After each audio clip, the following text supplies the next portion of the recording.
Great. So, I can already see takeaway 50% prospecting. John Thuo, well done. That's a good one. So, Louis, what do you think? What was your takeaway, man? Yeah, so just like a recap from the short presentation that you just made, there were some key things that were vital. So I'm very sure that everybody, I'm sure you were writing, everybody, I'm sure you were you were just writing when the guest speaker was talking to us. But the key takeaway for me, when he was talking about referrals, there's an aspect of referral that we can also, or an aspect of sales that is also key to B2B. We'll call it cross-selling. Cross-selling. Sometimes, and a lot of times, we leave money on the table. We sell to a customer. You don't want to know if that customer has got another strategic business unit. You don't want to know if that customer has got a sister company.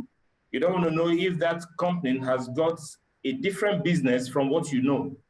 So it means that you actually need to do a lot of go-to-market strategy to understand who your customers are, what they do, and how they do what they do. You need to actually understand who the customers take, the customers, the people you're selling to, who their off-takers are. Then that will now bring us to what we call value chain selling. Value chain selling, all right? So when you pick an industry, let's say a manufacturing industry, for example, and you want to sell to a manufacturing industry, right? They manufacture, they produce something, right? There were raw materials before it got to the manufacturing warehouse, okay? Before the raw materials, there were processes. There were things they needed to have put together to get into the finished goods. When it gets to the finished goods, then you're now moving it into the market, maybe for key distributors, for wholesalers, for retailers, then to the consumers. Those value chain, you can actually plug in a lot of solution to what you do, in addition to just focusing on one aspect of that value chain. All right? Take, for example, technology. Technology to pick it from the software, the hardware, the iOS, and the Android, anything you can think of. Break in those value chain. Check what more can I do to increase my revenue. And so, Edward, that brings me to the first question of the day. I can see that a lot of people, before now, they actually dropped some questions. And this would have to be on growth in sales and revenue. How do you think we can grow, one, sales process, two, touching base with budgeting, and of course, moving straight into sales growth and revenue? How can you combine this? How do I, as an organization or as a business, focus on increasing my income year on year in terms of growth expansion based on revenue? Please, maybe that is our first question for this afternoon. I think that's what I touched on. I think if I look back, and it's always good to answer questions from your background first, what you've been able to do. So I think number one, I think even when I do sort of like a check on businesses, when an entrepreneur says, hey, come and check out what we're doing, the first thing I look out for is whether these guys have a process. Even though it's not written or well structured, that's fine. But if they have a process, then it's highly likely that it's possible. So that's a must-have. You must have a process that defines how you acquire customers. This is key. And I think it's important to separate sales process and methodology. Methodology is how you sell. Yeah, that's very important to be clear about that. Process is how you acquire and how, the thread of how, from the time you touch base with the customer to the time they come, a potential customer, to how they come on board. So I would say to ramp up revenue, first, sales process. Next, of course, is measuring and tracking. Because if you have a process and it's detailed, it shows you where all the difference happens. It shows you the leads you're generating. Then if you're not converting, you know where to look at. So if, for example, and I'll give you an example of a client that I'm working with, without too much detail, they take, their conversion rate for a qualified client is between 5 and 10%. 5 and 10%. And their sales cycle, meaning how long it takes for a client to make a decision, is anything between 6 months to 2 years. So if it's roughly your success rate is 5 to 10%, it means if you want 40 clients, you're roughly looking to have at least 400 qualified leads. So automatically, that tells you what you need to do.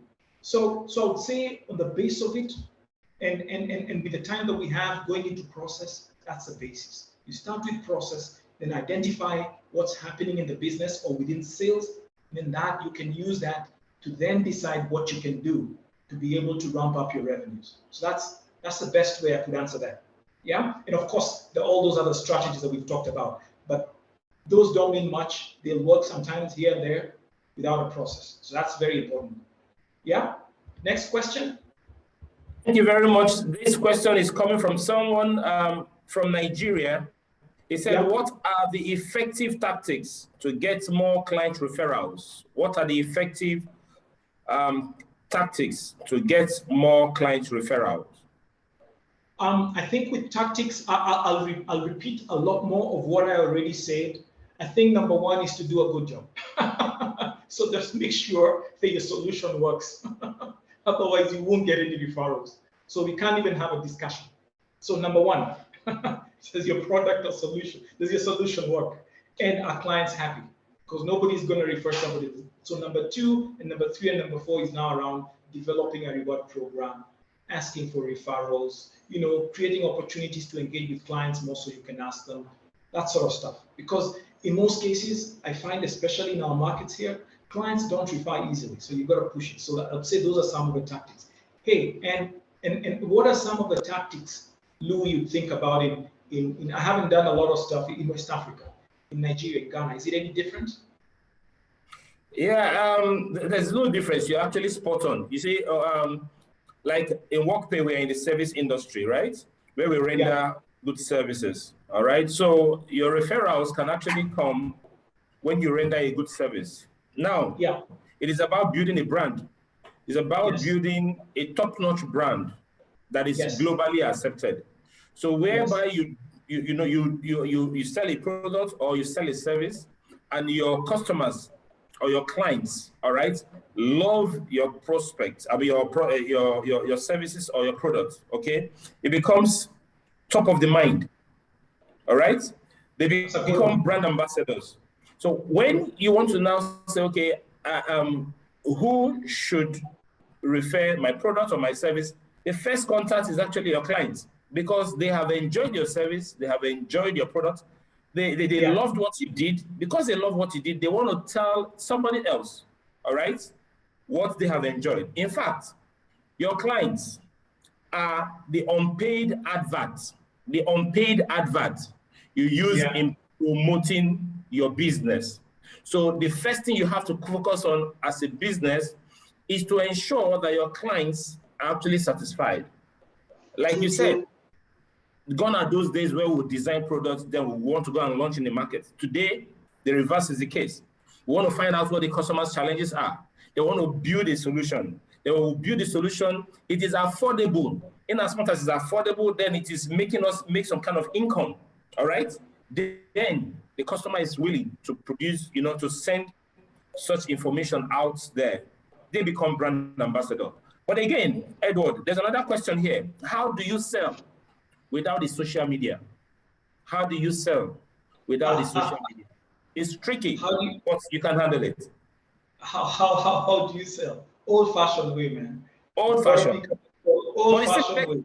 Don't you see the visiting, cold visits, depending on the sector you're in. Again, you can still use referrals, but the truth of the matter is that what I always say to of course it's possible, but the truth of the matter is that the guy that's using social media will beat you anytime.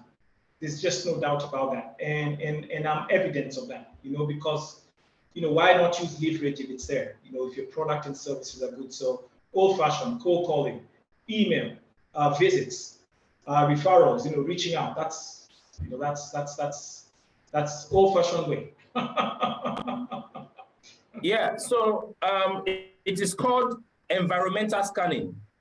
Yes. It's called environmental scanning, right? Before the advent of social media, okay, you could actually stay in the comfort of your office. Probably you want to increase sales. Then you take a walk around your vicinity. Okay, you want to knock on that door. You want to knock in that in that business. You want to call somebody. You just want to go out to say, okay, this is what I do. So you need some tools. Probably you need your call card. All right. Probably you need your ID card. Okay. If you've got some, let's say some flyers. Okay, you want to go about with your flyers. You want to just go out and touch base. Oh, this is what I do. I sell this. So, but again, you are restricted to your environment. And that is why Edward was saying that anybody who is using social media would definitely beat you to the game. It's about who wins the market share. It's about staying at the top of the market share. You see, the world of business is actually very dynamic. And this is the jungle justice. If you're not dynamic, if you're not creative, if you're not innovative, I tell you, you will face out of the business. So yes, you can actually sell without social media, but your income, your revenue is actually very, very limited to just within your environment. Yes, there's another question here. It says, what do you think about events and networking to grow your lead generation and your business prospects? Yes. They're good. They work 100%. Whether physical, which may not happen as much now, but or virtual, they do. So depending on the sector you're in, and in most cases, events. The only thing, of course, that you have to do is narrow down, be able to, to look at what events add value. So you just like with the process, that's just part of your strategy, and you've got to identify the events that make a difference because that's prospecting. So 100%, it should be in there. Yeah, it's just that we're talking less about it given the space we're living in nowadays. Where events, of course, are reduced. But very soon we are going to be back there. Yes. So just very quickly, I can see we're running very fast. We want to ensure that we keep to time. Yes. We're going to leave the lines open now for just 4 questions. Now, the way we're going to take this is very easy. We'll take one person from Nigeria.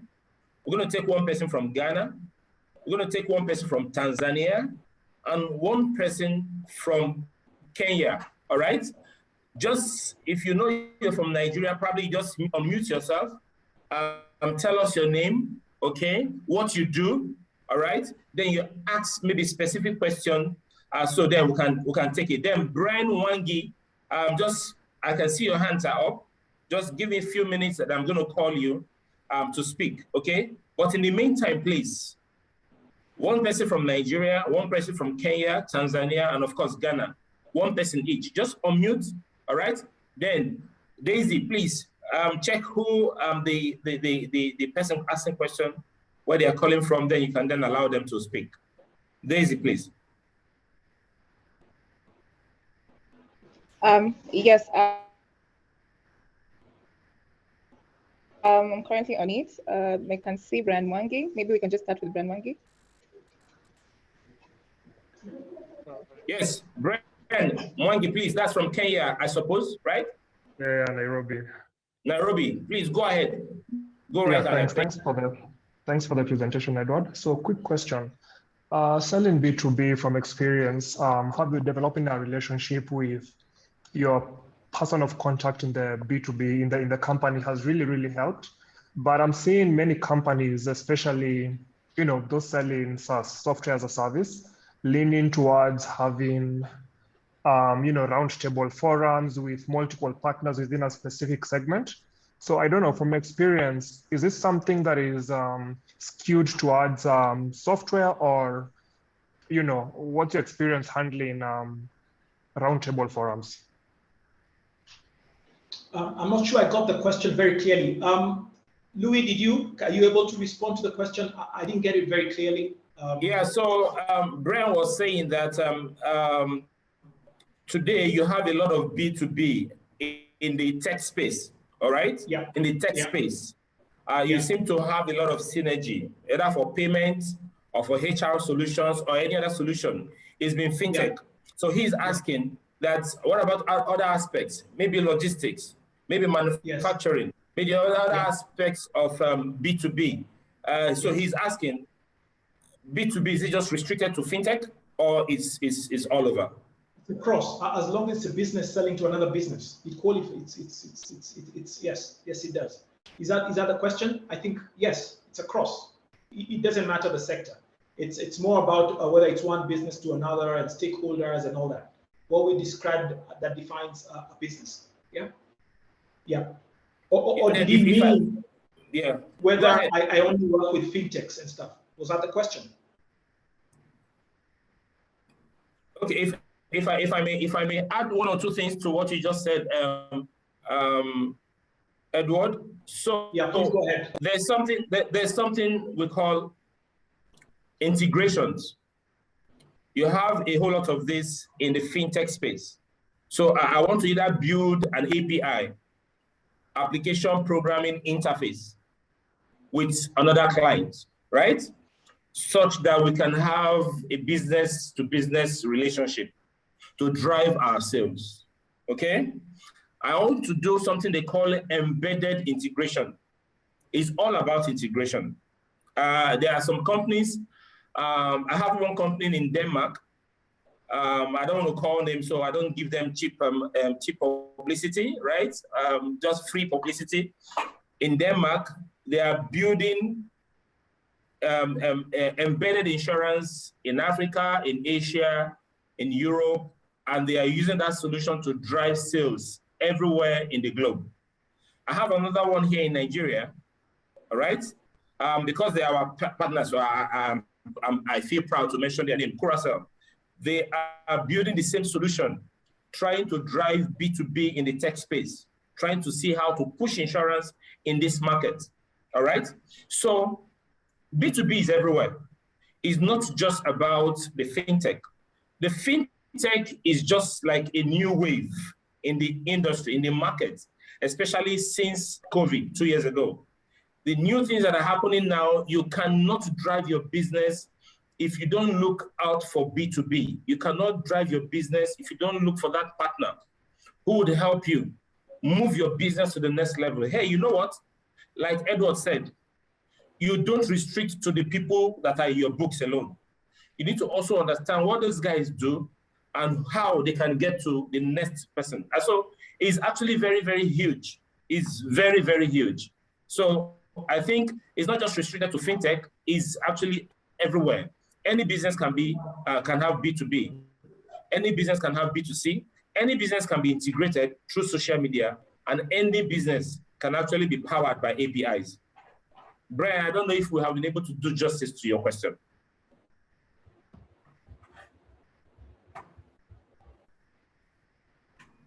Yeah, okay, then can we have somebody from Nigeria? Somebody from Nigeria, please. You can unmute your mic.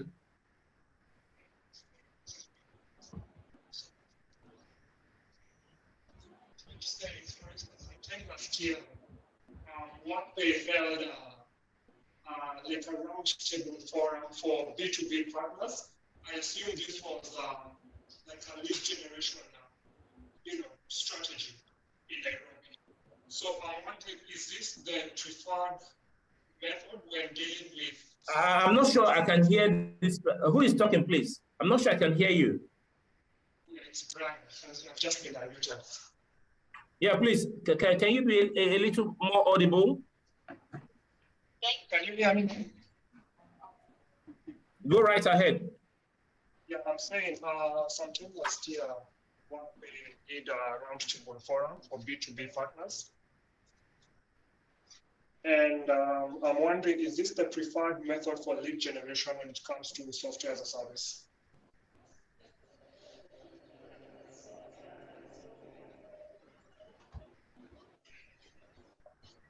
Edward, did you get that? No, I didn't. If you did, just go ahead. I can't hear very well. I'm not exactly sure why, but just go ahead if you had it. Or maybe you could, yeah. Brian, another thing you can do is probably just write it. So then we can take it off there. Okay. Just so we have like 2 questions on the chat. That is number 1, whether they can get the presentation. I think, Edward, the one that you are presenting. Number 2, how do you sell abstract products or services when you don't yet have strong brand presence, e.g. cloud infrastructure? I think this is a nice question because yeah, majority of the time, many people don't know how to like start selling, especially because their brand is not yet known.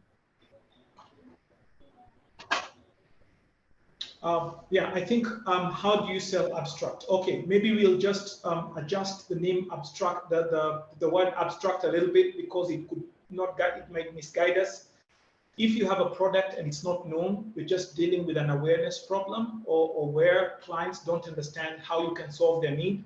So it means you're going to have to work harder in terms of education, and you're going to have to listen a lot more to your clients so you can hear what their problem is and you can show them how your product is a solution. And really, that's what we did. You know, we're selling a solution for sales in a very different way. Programs. These are new, even in the market here. We struggled at the beginning. It's harder because it's the first time that we're creating programs like this.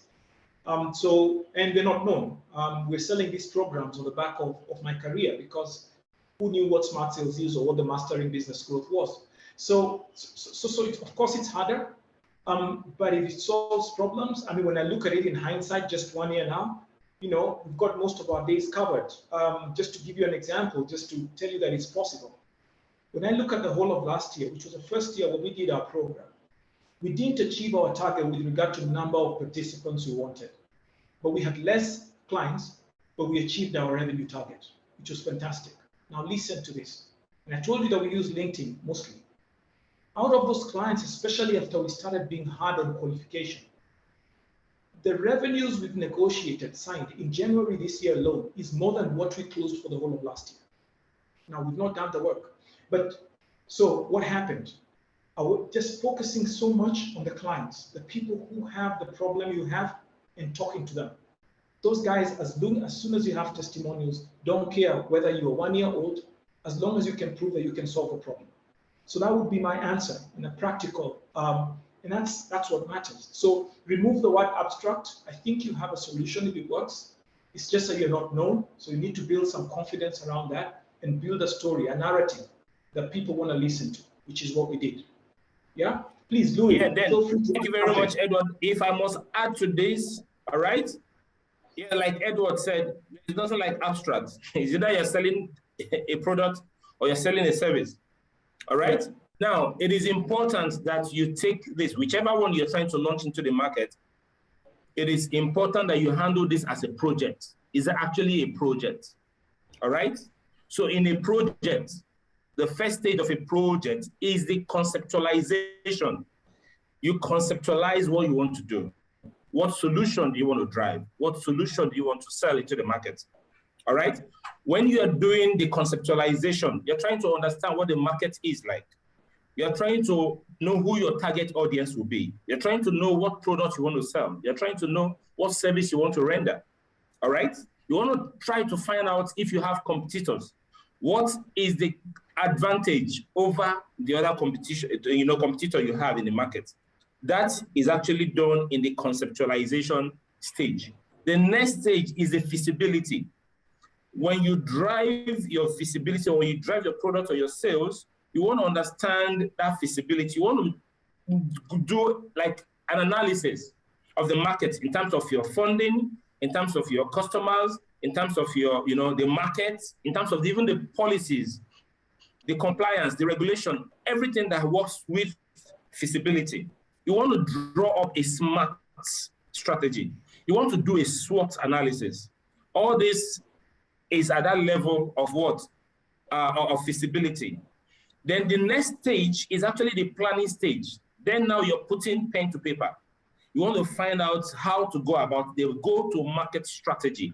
That is at the planning stage. You just want to find out how do I marshal out, my strategy, my tactics.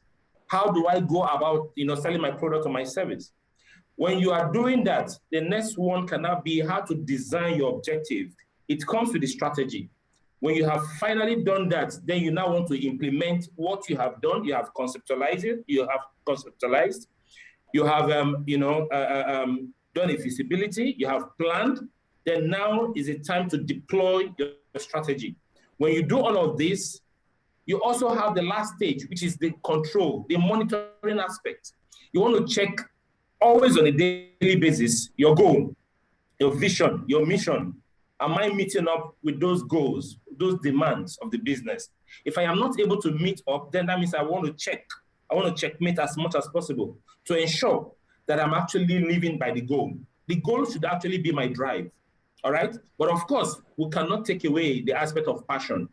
You cannot sell what you don't have passion for. You cannot deliver what you don't have passion for. You cannot do what you don't have passion for. The passion is actually the first thing that drives a man into the strategy and into whatever you want to achieve. I think it's key that we have that out there. Daisy, have we answered all the questions? Do we have any other one? So I think there is one for Brian, but I think you've already answered. No? Have you answered the one for Brian? Yes, we have. What you can do for us, Daisy, very important, on this call, can you just probably read out an email in case our participants would want to also send more questions after the event. By our watch, we can see we have about 6-7 minutes to go, even though we started a bit late, but we want to ensure that we beat this time. Can you share an email address that our participants can actually drop some emails so we can, go directly and answer those emails questions after the call? Daisy, please. Okay, so the email address is marketing@myworkpay. Is everyone with me? Yeah, so it's marketing. Can you put it in on the chat box, please? Yes, at Type it on the chat box. Yeah, sure. Marketing@myworkpay.com. Marketing@myworkpay.com. Please feel free to have your questions come in. We are very sure we would attempt all the questions that will be sent, and of course, we will share with you. Okay, just to be clear, let's use the marketing@workpay.co.ke. Okay, say that again. Marketing@workpay.co.ke. Marketing@myworkpay.co. No. Marketing@workpay without the my workpay. Okay, marketing@workpay.co.ke. All right. Thank you. It's on the chat. Thank you very much. Thank you very much, Daisy. On that note, we want to appreciate everybody who has made it a point of duty to join us on this call today. It's been wonderful. It's been a learning curve. The year is just starting. If you have not planned well, it is not late yet. It is a good time to plan. It is a good time to find out who your next customer will be. It is a good time to find out who your next business partner would actually be. The business of selling is in the passion. The business of selling is in the strategy. The business of selling is in the planning. If you can put all of this together, and of course, you go all out to check who your customers are, I can assure you that your revenue will not just increase from one point to the other, but of course, you will expand your business beyond your scope. You will expand your business beyond the seashores of this continent. On that note, we want to appreciate WorkPay for putting this together. We are very sure that in the near future, we are going to come up again with some very fantastic topics that would help us move our businesses to the next level, not just in 2022, but beyond. I am your host again. My name is Louis. I am the country manager for WorkPay Nigeria and West Africa. I'm signing out, and thank you again, Edward Ndegwa. It's been rewarding. Seeing you again. It's been fantastic hooking up with you again. I'm very sure when we call you next time, you're going to just join us. I'm like that. Thank you, everybody. Thank you, Daisy. Thank you, the marketing department. Thank you, Edwin. before we leave, we can take a photo. Ah, Yes, so we agree. So please, can you, for our participants, can you unmute, let's see your video. Probably just show us the name of your business. We'll use it for marketing on all our social media handles.